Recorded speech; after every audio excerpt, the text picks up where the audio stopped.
Olá, boa noite. Ministro do Supremo dá prazo para os presidentes da República, do Senado e da Câmara se manifestarem sobre a suposta prática do chamado orçamento secreto, declarado inconstitucional pelo STF em 2022. Condenado por furto em botijão de gás, tem prisão convertida em pena alternativa pelo Supremo. Em sessão virtual, o STF já tem maioria para suspender norma que permite empreendimentos em cavernas. Justiça Federal condena ex-parlamentar a pagamento de indenização por postagem racista. Projeto do Judiciário Gaúcho leva acolhimento humanizado para todas as comarcas do Rio Grande do Sul. E ainda, Conselho Nacional de Justiça lança protocolo de atendimento a pessoas com transtorno do espectro autista. Jornal da Justiça desta sexta-feira, 19 de abril, começa agora.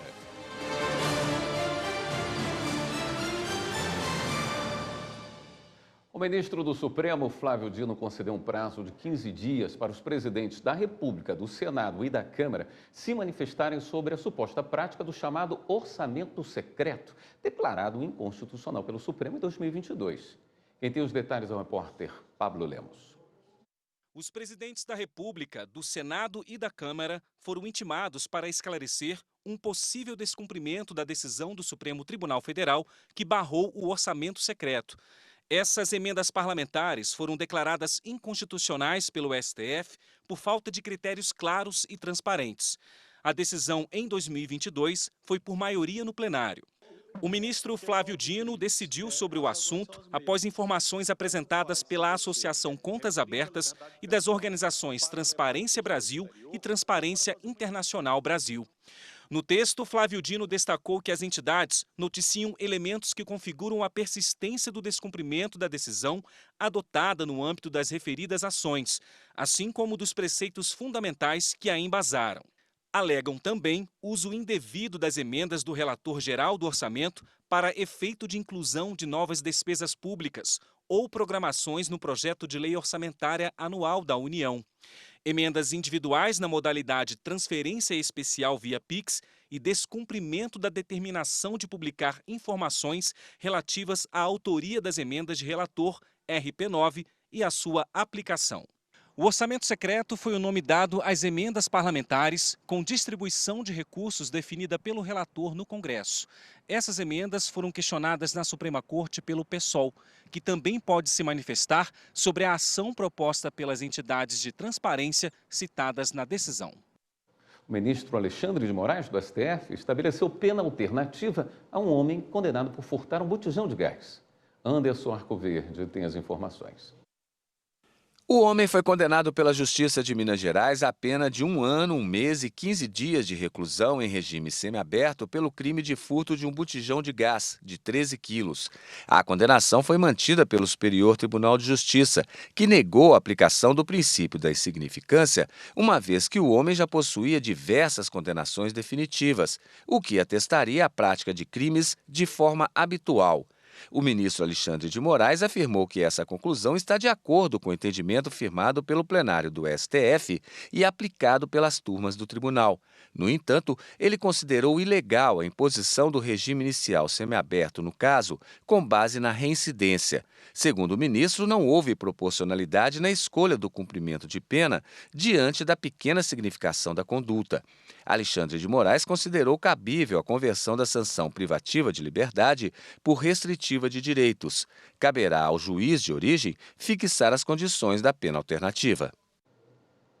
A Justiça negou prisão domiciliar a um médico condenado por participar da chamada máfia dos órgãos em Minas Gerais. Acompanhe na reportagem de Carolina Chaves. A decisão foi do Tribunal de Justiça de São Paulo, estado onde o homem foi preso e cumpre a pena de 22 anos e 8 meses de reclusão no regime fechado. A pena foi determinada pelo Tribunal de Justiça de Minas Gerais. O médico foi condenado por homicídio qualificado. Ele foi acusado de coordenar uma central irregular de transplantes em Minas Gerais e fraudar exames, simulando a morte cerebral de uma criança para extrair os órgãos.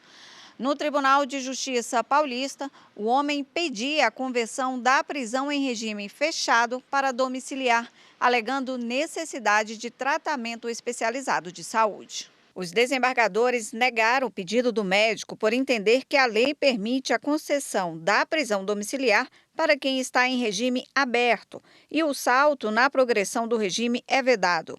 Ao analisar os laudos sobre a saúde do preso, os magistrados afirmaram que não houve piora do quadro de saúde do condenado e que ele está sendo acompanhado por equipe médica.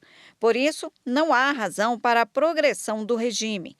No Brasil, a doação de órgãos e tecidos deve respeitar a lista de espera única, organizada por região e monitorada pelo Sistema Nacional de Transplantes do Governo Federal. Esse sistema foi criado por lei em 1997 para regular o setor e transplantes. A maior parte das pessoas que estão na lista está à espera de um rim. São 39.608 pacientes. O presidente do Supremo, o ministro Luiz Roberto Barroso, recebeu a Ordem do Mérito Judiciário do Distrito Federal e Territórios, concedida pelo presidente do TJDFT, José Cruz Macedo. A Ordem do Mérito, considerada a mais alta honraria do tribunal, é entregue a magistrados, juristas, integrantes do Ministério Público da União e dos Estados e da Advocacia Geral da União pelos serviços prestados à Justiça do Distrito Federal. A seguir, Justiça Federal condena casal que manteve uma empregada doméstica em situação de trabalho escravo por 40 anos. E ainda nesta edição, o STJ reconhece invasão ilegal e rejeita a denúncia contra homem acusado de plantar maconha em casa. Voltamos em instantes.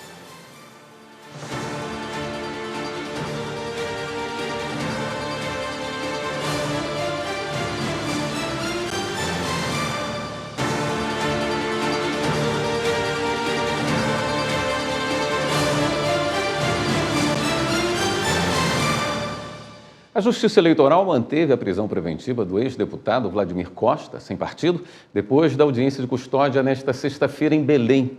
Ele, que estava detido na Central de Triagem de Marambaia, foi transferido para o complexo penitenciário de Americano, na região metropolitana da capital paraense.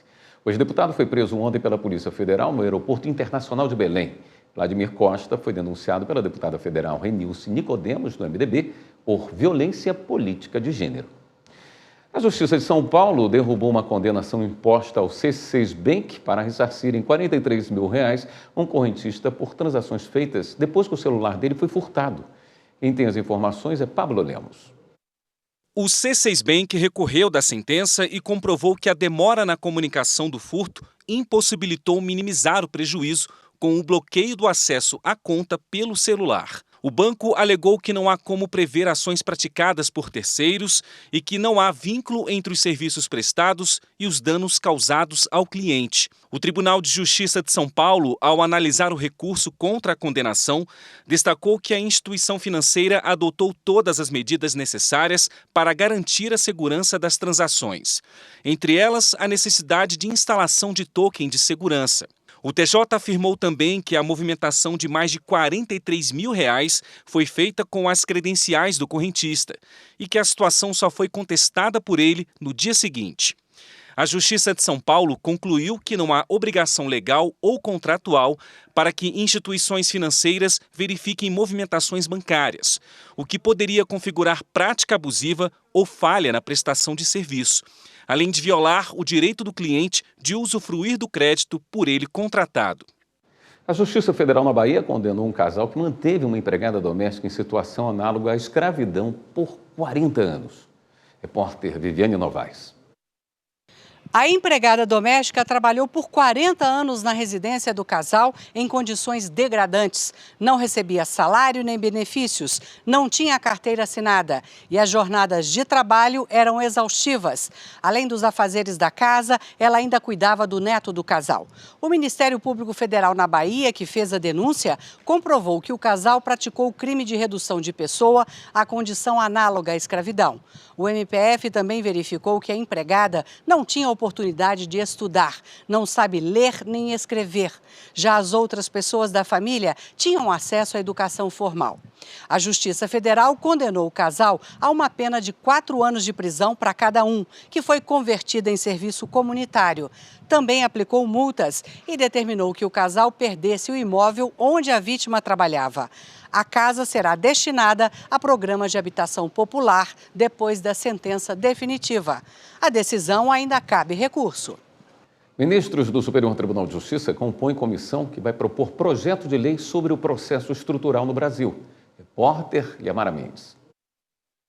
A ministra Nancy Andrighi e os ministros Ribeiro Dantas e Gurgel de Faria, do Superior Tribunal de Justiça, foram designados para compor a comissão de juristas responsável por elaborar o anteprojeto da Lei do Processo Estrutural no Brasil. A comissão tem o prazo de 180 dias para apresentar a proposta. Estrutural é o tipo de processo judicial, ainda não disciplinado em lei, em que se pretende reorganizar uma estrutura pública ou privada, cujo funcionamento está na raiz da demanda. Instituída pelo Senado Federal, a comissão é presidida pelo Subprocurador-Geral da República, Augusto Aras, e conta com 15 integrantes, entre magistrados, membros do Ministério Público, advogados e professores. A seguir, o Conselho Nacional de Justiça lança protocolo de atendimento a pessoas com transtorno do espectro autista. E veja também, a Operação Policial combate o garimpo ilegal em Rondônia. Voltamos já.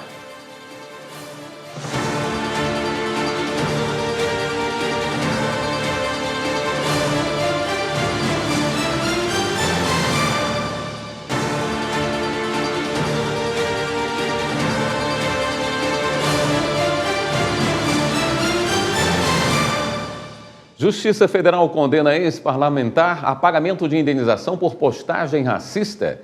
15 homens viram réus na Justiça Federal por integrarem milícia privada. E a operação policial combate o garimpo ilegal em Rondônia. Veja aí.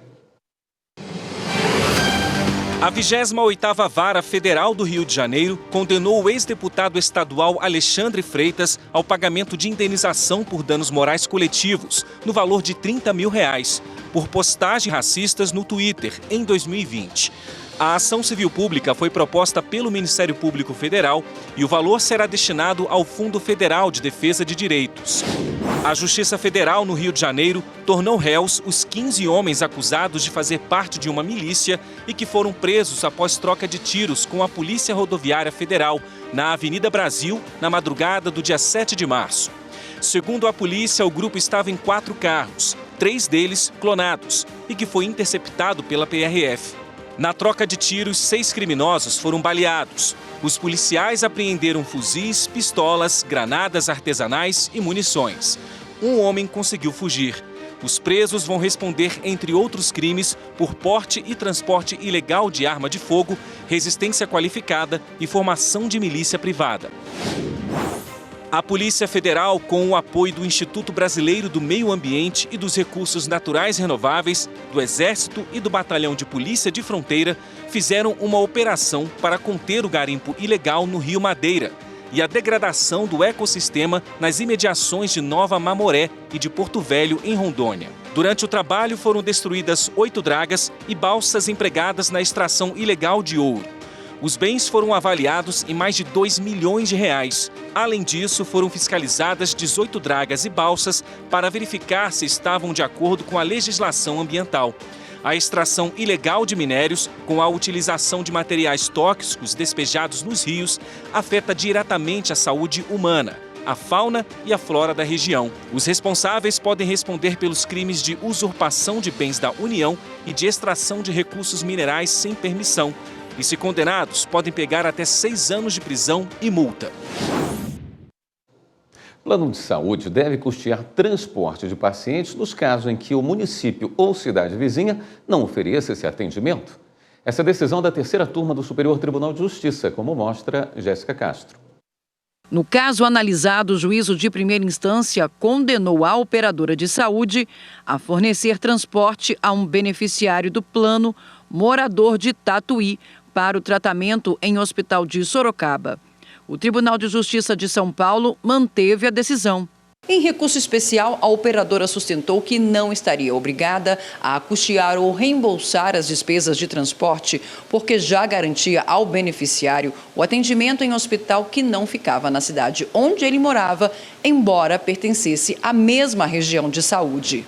Ao negar provimento ao recurso da operadora, a terceira turma decidiu que, quando não houver possibilidade de atendimento do beneficiário no município onde surgiu a demanda ou em outro que faça fronteira com ele, plano de saúde deve custear o transporte de ida e volta para uma cidade que ofereça o serviço médico necessário na mesma região de saúde ou fora dela, independentemente de ser o prestador do serviço credenciado ou não pelo plano.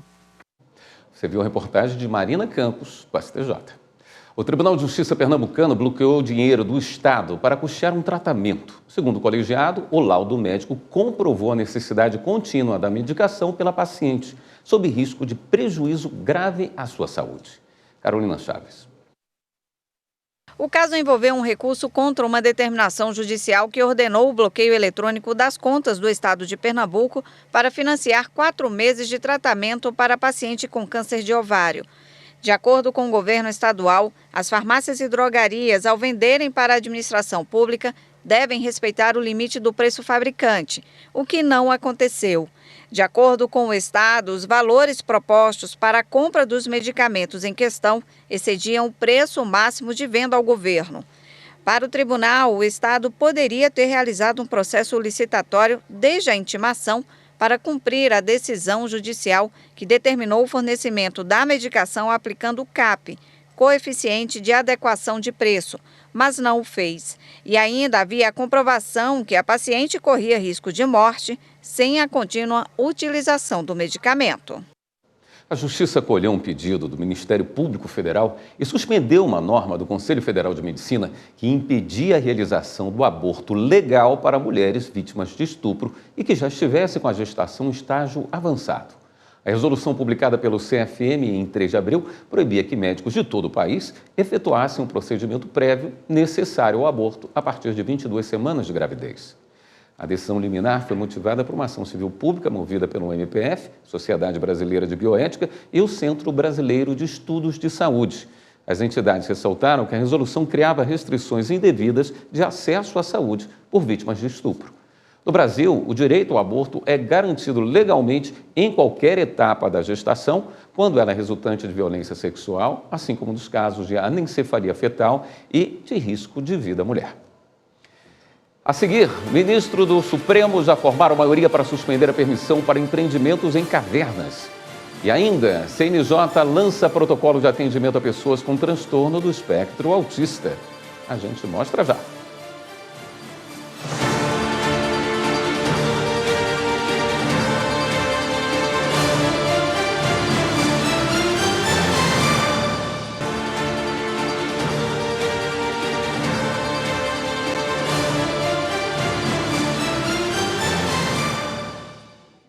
Hoje, 19 de abril, é Dia dos Povos Indígenas. A data serve como reflexão sobre a luta contra o preconceito e a manutenção dos direitos dos indígenas.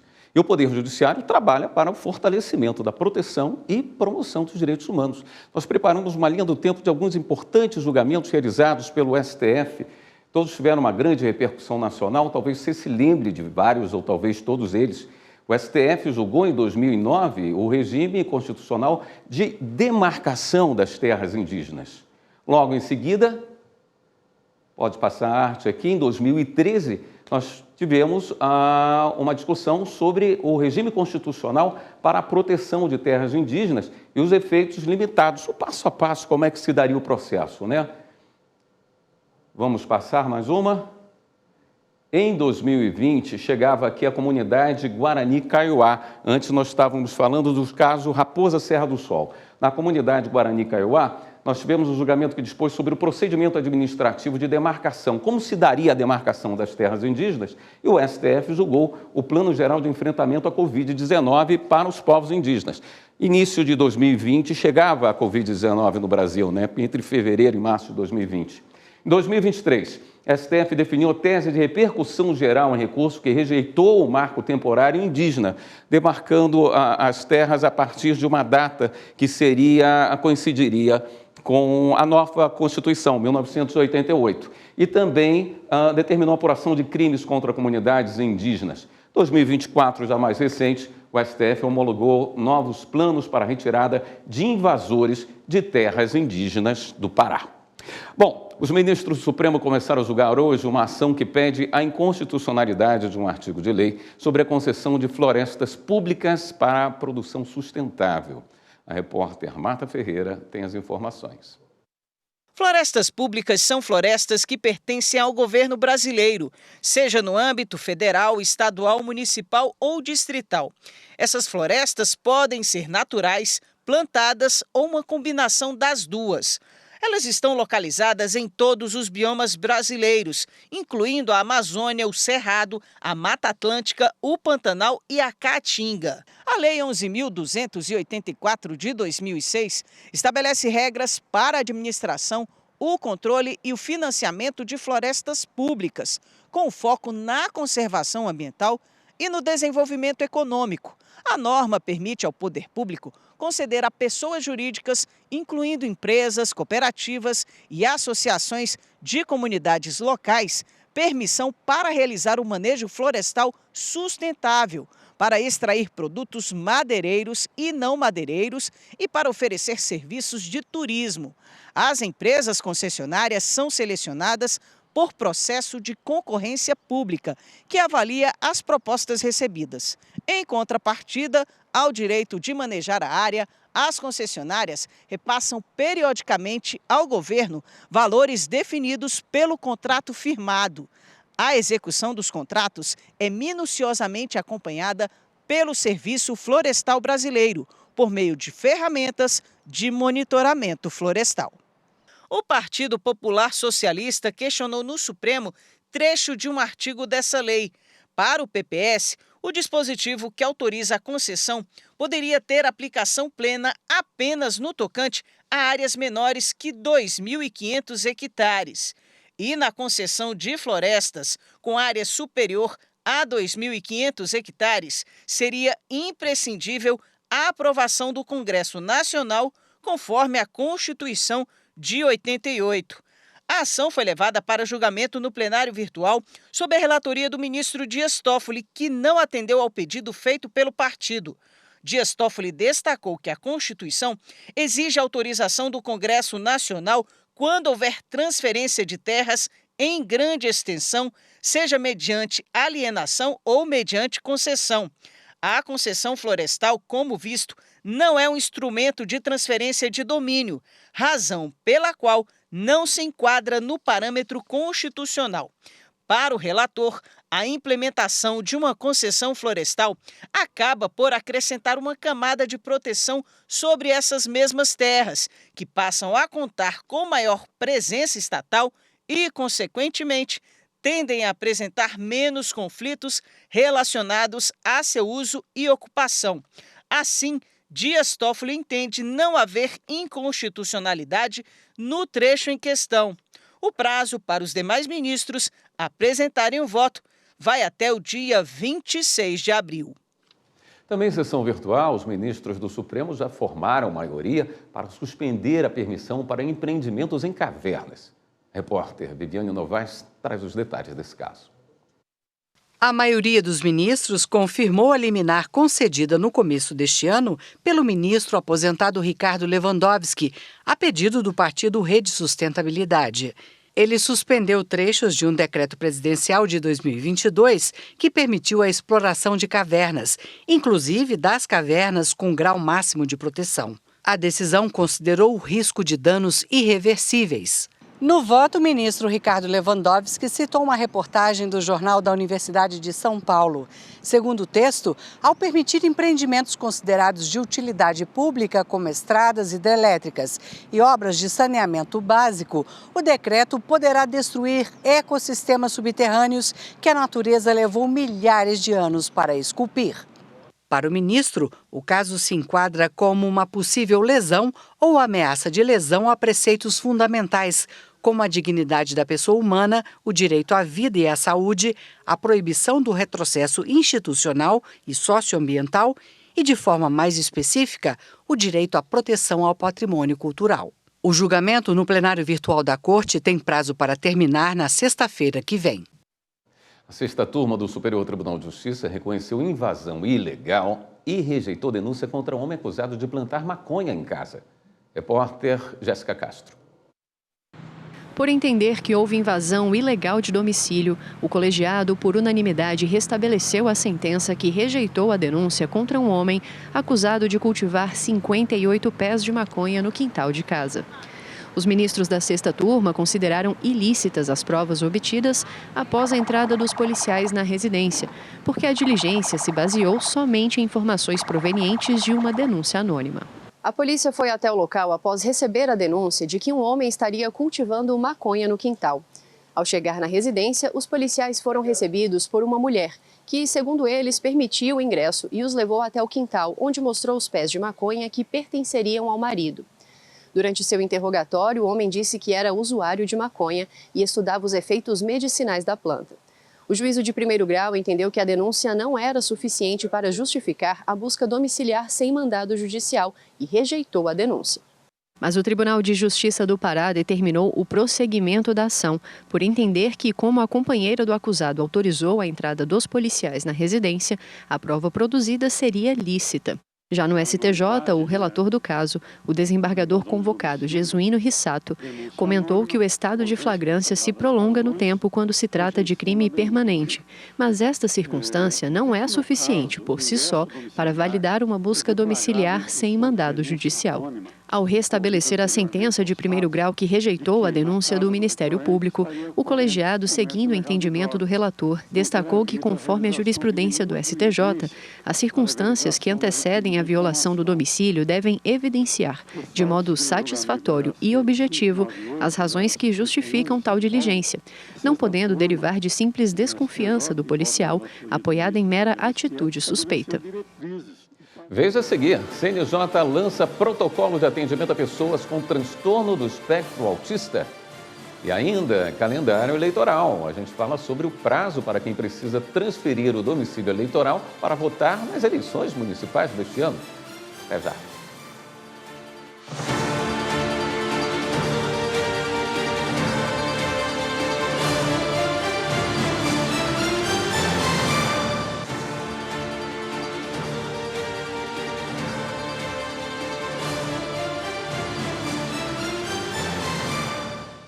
O Conselho Nacional de Justiça lançou um protocolo de atendimento a pessoas com transtorno do espectro autista. As orientações voltadas para a Polícia Judicial são para promover a inclusão e oferecer um auxílio respeitoso a quem procura os serviços do Judiciário. A reportagem é de Evine Araújo. A partir de agora, os policiais judiciais devem seguir orientações para um acolhimento humanizado das pessoas com autismo, como prevê as convenções internacionais sobre os direitos das pessoas com deficiência e a Constituição Federal. A iniciativa foi fundamentada na necessidade de promover a inclusão, a proteção e o respeito integral da dignidade e dos direitos fundamentais dos cidadãos diagnosticados com o transtorno. O protocolo criado pelo Conselho Nacional de Justiça prevê um conjunto de procedimentos que vão ser colocados em prática pelas equipes que atuam na segurança dos órgãos do Judiciário. A temática vai fazer parte, inclusive, do curso de formação básica dos profissionais na Academia Nacional, para ensinar o agente a identificar a pessoa autista, a fazer a melhor abordagem e realizar o atendimento adequado. Atento às responsabilidades do poder público em promover ações e políticas voltadas ao pleno atendimento das pessoas com espectro autista, o CNJ quer ainda garantir a capacitação permanente de magistrados e servidores. No ano passado, foi lançado um manual de atendimento que traz diretrizes relativas à atuação funcional de todos que trabalham a serviço da Justiça. Calendário eleitoral. Atenção para esse prazo. Eleitores que mudaram de cidade ou estado têm até o dia 8 de maio para transferir o domicílio eleitoral e votar nas eleições municipais de 2024. Confira na reportagem de Marta Ferreira. 6 de outubro. Essa é a data do primeiro turno das eleições municipais deste ano. Ainda faltam alguns meses para eleger prefeitos e vereadores de 5.568 municípios.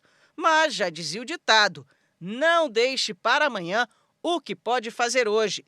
Seguindo o conselho, vale a pena saber se está tudo regularizado com o título de eleitor para não perder os prazos e ficar sem votar. Das últimas eleições em 2022 para agora, Muitas pessoas se mudaram de cidade e até de estado. Mesmo assim, se você não é de Brasília ou de Fernando de Noronha, você precisa votar em 2024 nas eleições municipais. Então fique atento para não perder o prazo, porque os eleitores que se mudaram e não conseguem viajar para a cidade de origem do título de eleitor têm até 8 de maio deste ano para regularizar a situação eleitoral e votar em outubro. Antes de tudo, a transferência do título precisa cumprir alguns requisitos. É necessário que o eleitor resida há pelo menos 3 meses no novo município, não tenha, nos 12 meses anteriores ao pedido, tirado o primeiro título de eleitor ou feito outra transferência de domicílio eleitoral. Somente estão isentos desse critério servidores públicos civis, militares e autárquicos e membros das respectivas famílias que, por motivo de remoção ou transferência, necessitem fazer a transferência.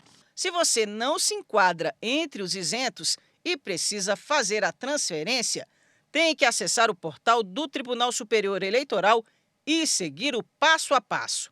Ao acessar o portal do TSE, clicar no ícone Serviços Eleitorais na parte superior do site. Depois, seguir para autoatendimento eleitoral.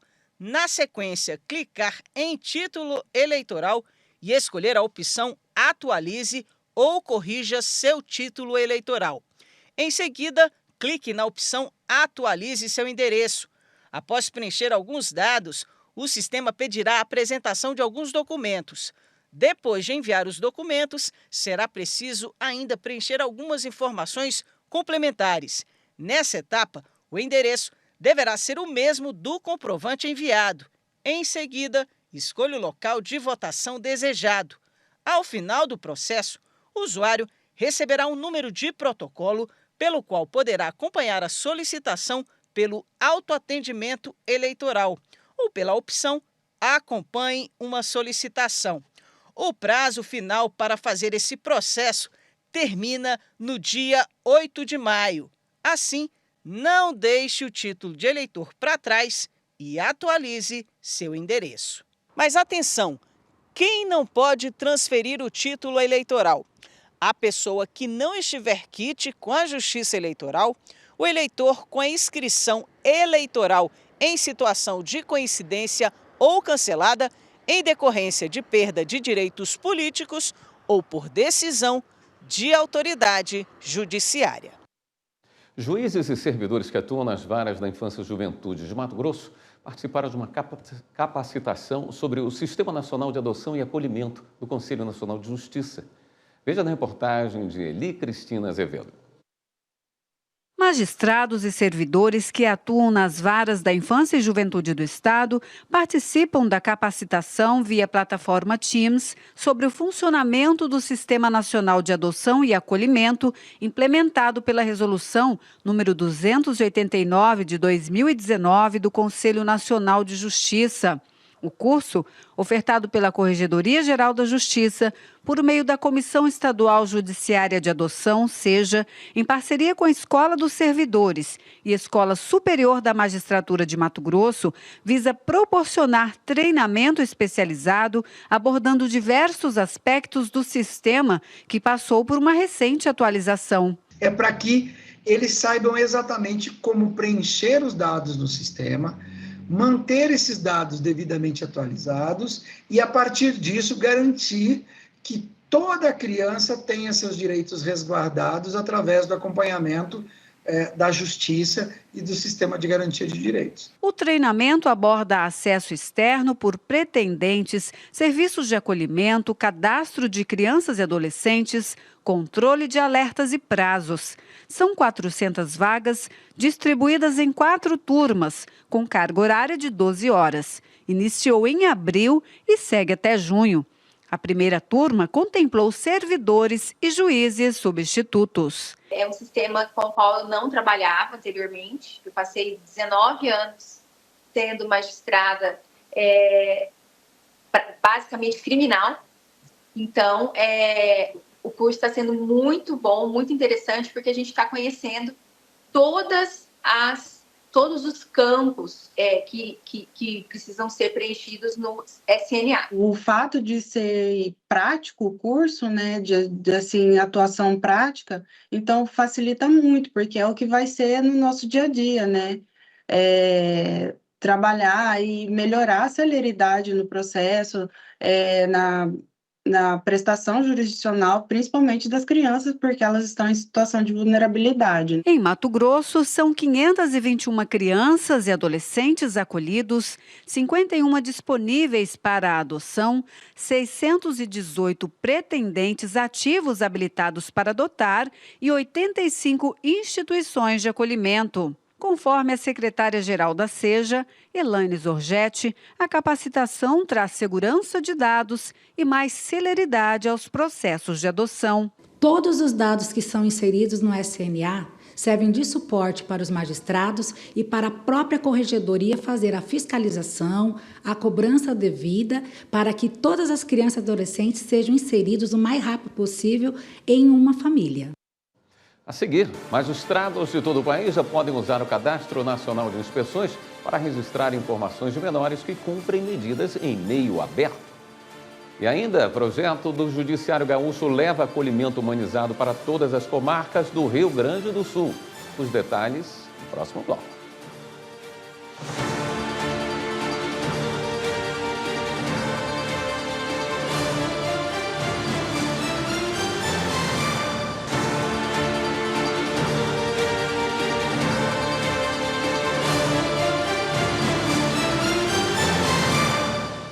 Magistrados de todo o país que atuam no sistema socioeducativo já podem usar o Cadastro Nacional de Inspeções para registrar informações sobre crianças e adolescentes que cumprem medidas em meio aberto. A ferramenta, criada pelo Conselho Nacional de Justiça, monitora a qualidade dos serviços oferecidos na ressocialização dos jovens que tiveram algum conflito com a lei. A repórter Evne Araújo tem os detalhes. Atualmente, cerca de 120 mil crianças e adolescentes cumprem medidas socioeducativas em meio aberto. Elas estão em liberdade assistida, prestando serviços à comunidade e, principalmente, frequentando a escola, como prevê a lei. Por esse motivo, magistrados das varas da infância e da juventude de todo o país devem realizar, a cada 6 meses, inspeções nos serviços municipais que atendem esses jovens. Desde 2009, o Conselho Nacional de Justiça criou um sistema para reunir as informações obtidas pelos juízes e, assim, ajudar a melhorar as políticas voltadas ao tema. O Cadastro Nacional padroniza a base de dados e permite o monitoramento em tempo real do sistema socioeducativo em meio aberto.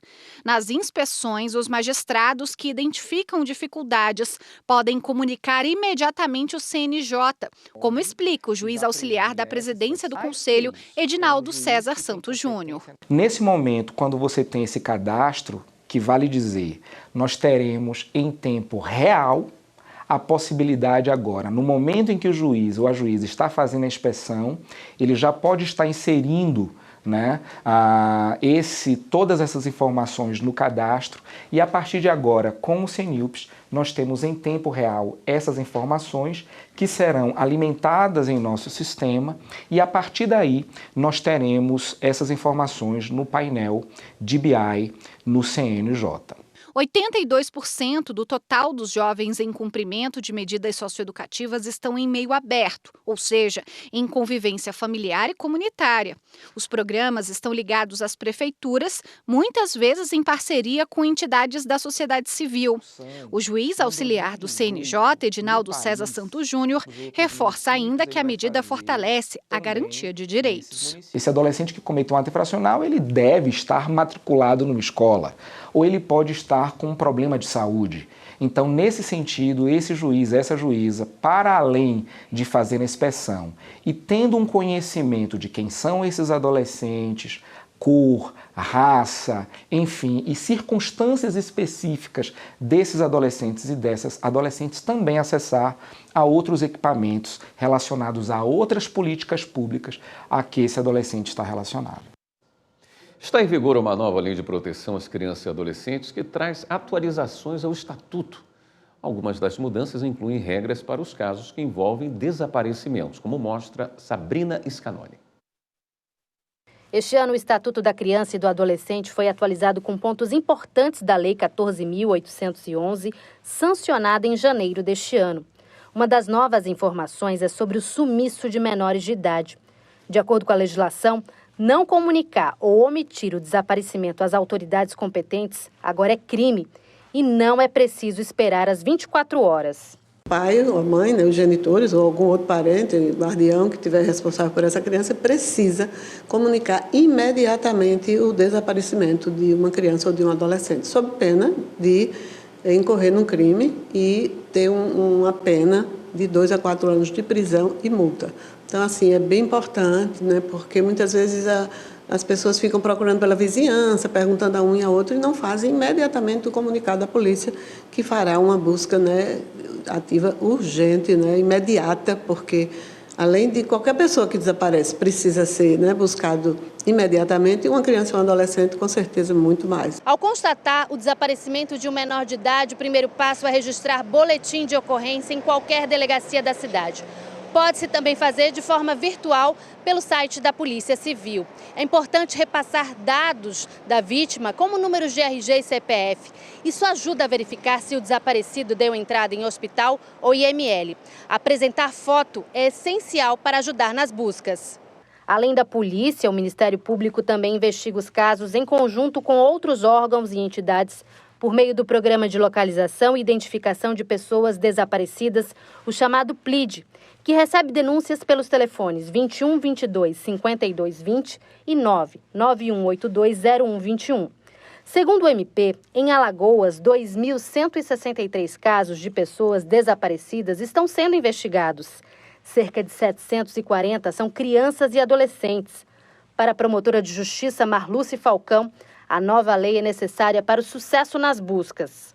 Esta lei veio exatamente pelo fato de muitos pais ou representantes legais destas crianças desaparecidas agirem por conta própria naqueles momentos tão importantes que são as primeiras 24 horas do desaparecimento. Então, é uma forma de impulsionar que os familiares deixem de publicar na internet a foto da criança, até dados pessoais sobre a criança, de forma a prejudicar as investigações, dando causa a um atraso que pode ser crucial ao encontro desta criança. Um projeto do Tribunal de Justiça do Rio Grande do Sul está levando acolhimento humanizado para todas as comarcas do estado. Repórter Mauro Verkauser. O Tribunal de Justiça do Rio Grande do Sul começou a distribuição de materiais para atendimento de crianças, adolescentes e mulheres vítimas de violência nas 233 unidades, como salas de depoimento especial, varas de família e violência doméstica e nos juizados de infância e juventude. As salas de acolhimento humanizado demonstram a preocupação do Tribunal de Justiça com as pessoas. As crianças vão ter um espaço e materiais apropriados enquanto as suas mães estiverem tendo algum atendimento sobre violência doméstica ou alguma ação que as próprias crianças e adolescentes estejam passando. O objetivo é que ele não se sinta dentro do ambiente, do foro, desse ambiente que nós estamos propugnando e propugnamos muito nas visitas ao interior, desta aproximação do Poder Judiciário com a sociedade e romper com aquele estigma de que o foro é um lugar, e esse estigma é arraigado em todos nós, que o foro é um lugar punitivo, né? Ele simboliza uma punição. O projeto das salas de acolhimento foi proposto em uma ação conjunta da Coordenadoria da Violência Doméstica com a Coordenadoria da Infância e da Juventude e da Corregedoria Geral da Justiça.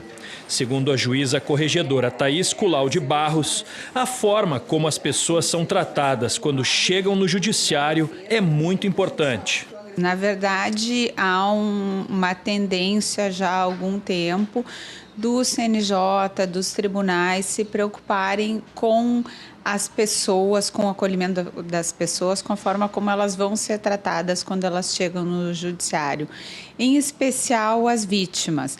Nós, desde 2022, começamos com centros especializados de atenção às vítimas, já temos isso em algumas comarcas, que a ideia é prestar informações para as vítimas e fazer um acolhimento antes da audiência para essas vítimas criminais. A novidade agora é que, por uma demanda tanto da CIG, que é a Coordenadoria da Infância, como pela Coordenadoria Estadual das Mulheres em Situação de Violência Doméstica e Familiar, foi pedido que o tribunal dotasse as comarcas de brinquedos, de material mais lúdico, de material que possibilitasse as varas fazerem uma estrutura para que quando, no caso da violência doméstica, a mulher venha, muitas vezes ela tem a necessidade de trazer seus filhos, porque não tem com quem deixar essas crianças têm um ambiente onde aguardar a audiência, um ambiente melhor, um ambiente mais acolhedor. A gente sabe que em algumas comarcas os próprios colegas magistrados já faziam isso, montavam as suas próprias salas para poder receber o nosso público de forma mais calorosa, para que as pessoas pudessem se sentir realmente acolhidas, além da prestação jurisdicional. O que aconteceu a partir de agora? O Tribunal de Justiça fez uma licitação para que possa mandar, então, esse material para todas as comarcas do estado. Nós estamos muito felizes com isso. Neste domingo, Brasília chega aos 64 anos e o Superior Tribunal de Justiça preparou um vídeo para homenagear nossa capital. Vamos ver?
O Jornal da Justiça fica por aqui.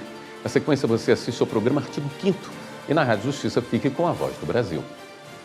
Um excelente fim de semana para você.